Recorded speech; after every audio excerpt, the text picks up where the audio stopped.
दोस्तों नमस्कार। YouTube channel में आप सभी का रोजाना की तरह स्वागत है। और मैं आपको एक बात ऐसी बताने जा रहा हूं जो आप शायद चौंकेंगे। योगी आदित्यनाथ इस देश के सर्वश्रेष्ठ मुख्यमंत्री हैं, लेकिन ये बात मैं नहीं कह रहा हूं, ये बात वो कह रहे हैं जो उत्तर प्रदेश के उप मुख्यमंत्री होने के बाद भी लोकसभा चुनाव के बाद से लगातार उत्तर प्रदेश सरकार की कैबिनेट मीटिंगों से अनुपस्थित रह रहे थे। जी हाँ, मैं बात कर रहा हूँ उत्तर प्रदेश के मुख्य उप मुख्यमंत्री केशव प्रसाद मौर्य की। अचानक सुर क्यों बदले? उनका एक बयान आया है कि योगी जी इस देश के सर्वश्रेष्ठ मुख्यमंत्री हैं और मोदी जी दुनिया के सर्वश्रेष्ठ प्रधानमंत्री हैं। केशव प्रसाद मौर्य लगातार एक बयान दे रहे थे कि संगठन सरकार से बड़ा है और वो तमाम प्रयासों के बावजूद लखनऊ में रहते हुए भी उत्तर प्रदेश सरकार की कैबिनेट मीटिंग में शामिल नहीं हो रहे थे और अपनी नाराजगी का साफ संकेत दे रहे थे। इस बात से इनकार नहीं किया जा सकता कि संगठन सरकार से बड़ा होता है। सरकार से जो संगठन होता है उसमें अधिकांश वो लोग होते हैं जो सत्ता के चापलूस होते हैं, अवसरवादी होते हैं, सत्ता का फायदा उठाने के लिए संगठन में आए हुए होते हैं।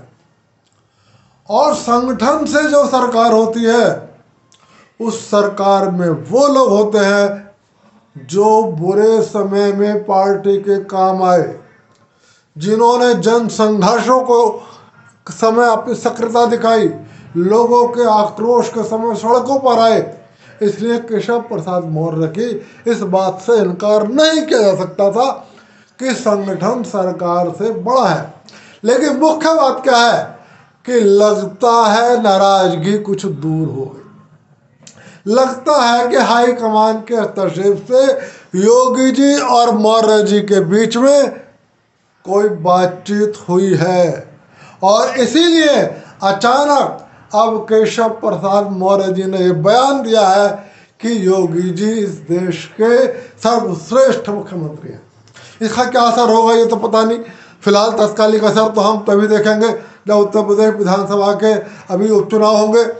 लेकिन फिलहाल भाजपा के लिए और संगठन के लिए ये बहुत अच्छा है कि संगठन के बीच में या भाजपा के नेताओं के बीच में या सरकार में शामिल नेताओं के बीच में जो तनातनी चल रही थी वो तनातनी किसी हद तक निबट गई है। दोस्तों, इस देश के सबसे बड़े sex scandal case, Ajmer sex scandal case जो 1992 में हुआ था, उसका फैसला आ गया है। 32 साल बाद फैसला आया है। तो मैं न्याय करने वाले लोगों से ज़रूर कहूँगा कि वो एक बार अपनी अंतरात्मा से ये ज़रूर पूछें कि 32 साल बाद फैसला देकर वो न्याय कर रहे हैं या अन्याय कर रहे हैं। दोस्तों, अचानक से हम देख रहे हैं कि देश के कई हिस्सों में रेप और दुष्कर्म जैसी घटनाओं में बढ़ोतरी हुई है। मीडिया के कई हिस्सों में लगातार ये खबरें आ रही हैं। लेकिन एक और अच्छी बात यह है कि लगभग हर राज्य की सरकारें तत्काल कठोर कदम उठा रही हैं, दोषियों को गिरफ्तार भी कर रही हैं। एक आध जगह दोषियों का एनकाउंटर भी हुआ है। ये निश्चित रूप से एक अच्छा संकेत है। बस पश्चिम बंगाल से अच्छी खबर नहीं आ रही। पता नहीं क्यों पश्चिम बंगाल की सरकार की सारी कार्रवाइयाँ संदेह के घेरे में हैं। पता नहीं कौन वो शक्तिशाली अपराधी है, लगता है जिसको बचाने के लिए पश्चिम बंगाल की सरकार सक्रिय है। ईश्वर सद्बुद्धि दे पश्चिम बंगाल सरकार को। फिलहाल सुप्रीम कोर्ट ने Paschim Bangal Calcutta RG medical college के केस का स्वतः संज्ञान ले लिया है और वहाँ पश्चिम बंगाल सरकार का बचाव करने के लिए देश के जाने माने वकील कपिल सिब्बल खड़े हो गए हैं। देखते हैं फिलहाल सुप्रीम कोर्ट ने संज्ञान लिया है तो क्या होता है। एक और नया विवाद इस दौरान खड़ा हुआ, वो हुआ लेटरल एंट्री को। लेटरल एंट्री से होता है कि हर विभाग में लगभग एक आध कोई स्पेशलिस्ट उस विभाग का व्यक्ति होता है, तो उसको सीधे प्रशासन में लाने का एक तरीका होता है, मतलब बिना किसी एग्जाम के, बिना किसी परीक्षा के। मोदी सरकार के कार्यकाल में फिलहाल एक वैकेंसी निकली, यूपीएससी ने निकाली। 45 विभाग है तो हर विभाग में एक स्पेशलिस्ट लाने के लिए 45 विज्ञप्ति निकाली। ये कोई पहली बार नहीं हो रहा था, जवाहरलाल नेहरू के समय से हो रहा था, इंदिरा जी के समय में भी हुआ, राजीव गांधी के समय में भी हुआ और मनमोहन सिंह के समय में भी हुआ। मोंटेक सिंह एलुवालिया, सैम पित्रोदा, ये भी लेटरल एंट्री के माध्यम से ही प्रशासन का हिस्सा बने। और तो और डॉक्टर मनमोहन सिंह, जो बाद में भारत के प्रधानमंत्री भी बने और यूपीए सरकार में बने, कांग्रेस के प्रत्याशी के रूप में बने, वो भी वित्त विभाग में लेटरल एंट्री से ही प्रवेश किए थे।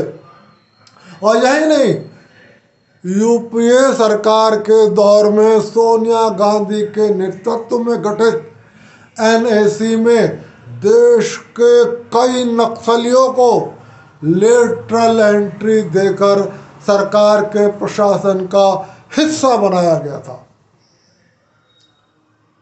तो इसलिए ये लेटरल एंट्री का कोई पहली बार खेल नहीं हो रहा था।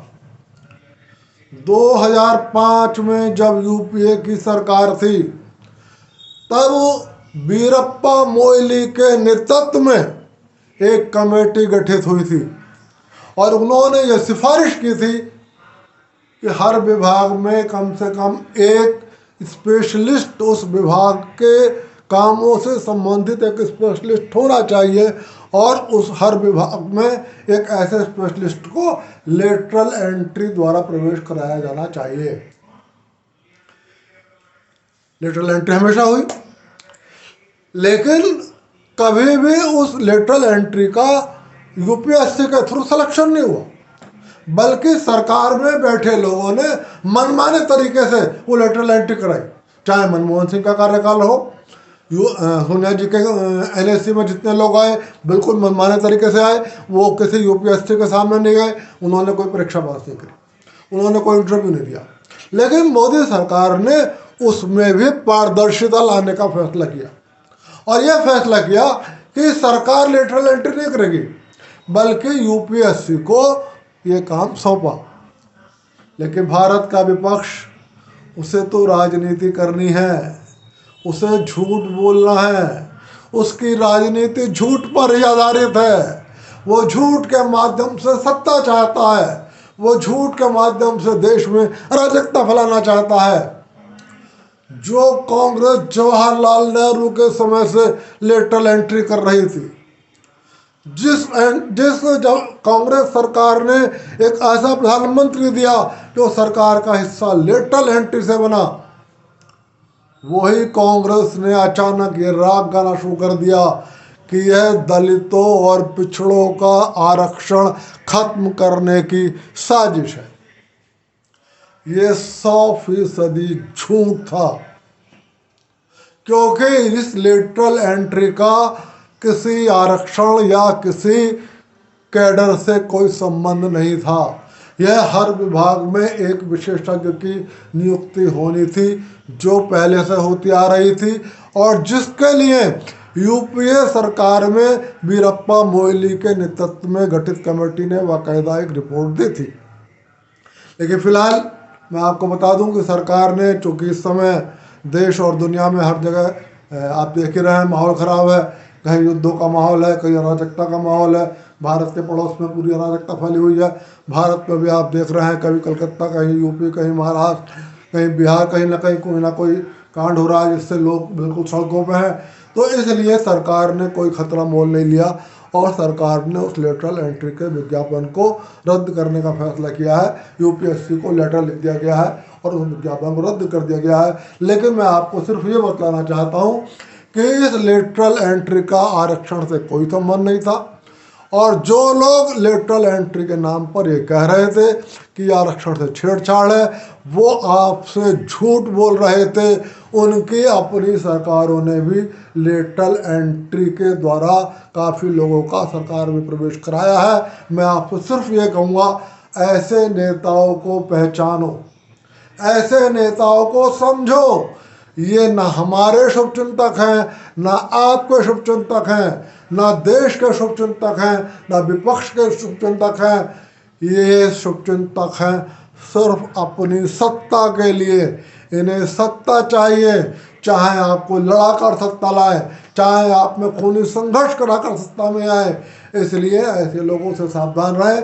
दोस्तों, आज की बात में फिर यहीं तक, और फिर यही कह रहा हूँ कि मेरे इस वीडियो को यदि आपको पसंद आए तो लाइक कर देना और मेरे इस चैनल को सब्सक्राइब कर देना। कल फिर कोई विषय होगा, उस विषय पर कल आपसे मुलाकात होगी। तब तक के लिए आप सभी को नमस्कार।